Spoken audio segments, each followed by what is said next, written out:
விஜயோடைய master stroke இது. அது வந்து அவர் வந்து ஒரு பால் அடித்தாலும் உருப்படியான பால் அடிக்கிறார் அப்படிங்கிற நமக்கு வந்து அந்த புரிஞ்சுக்கணும். அது வந்து ஒரு ஸ்ட்ராங்கான மாஸ்டர் ஸ்ட்ரோக், நோ டவுட்.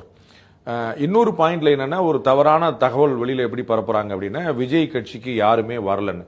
கூட்டணி சேர்றதுக்கு ஒரு தயக்கம் இருந்தது உண்மை. அந்த கூட்டணி வந்து பல கட்சிகள் தன்னும் முடிவெடுக்கல. டிசம்பர் ஜனவரியில் தான் அது முடிவாகுங்கிறது உண்மை.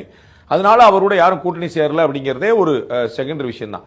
கட்சியில் அவரோட யாரும் சேர தயாரால அப்படிங்கிறது வந்து ஒரு தவறான தகவல் 100%. ஏன்னா நமக்கும் தெரிஞ்சு நிறைய முன்னாள் இந்நாள் சட்டமன்ற உறுப்பினர்கள், இரு பெரும் கட்சிகளுடைய மாவட்ட செயலாளர் அந்தஸ்தில் இருக்கிறவர்கள், இருந்தவர்கள், அந்த மாதிரி நிறைய பேர் வந்து ஸ்டார் அந்தஸ்து பெற்றவர்கள், அந்த மாதிரி நிறைய பேர் வந்து நான் விஜயோடைய கட்சியில் சேரணும் அப்படின்னு தூது மேல தூது விட்டுட்டு இருக்கிறாங்க.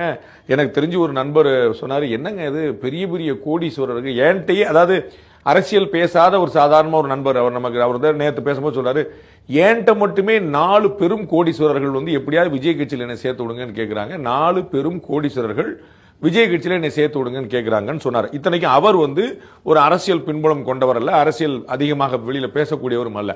அப்படி வந்து நிறைய பேர் விரும்புகிறார்கள். It is Vijay who is stopping everybody. அவர் தான் வந்து ஸ்டாப்பிங் சொல்றதோட போஸ்ட் போனிங் சொல்லலாம், அல்லது waiting for the right time சொல்லலாம்.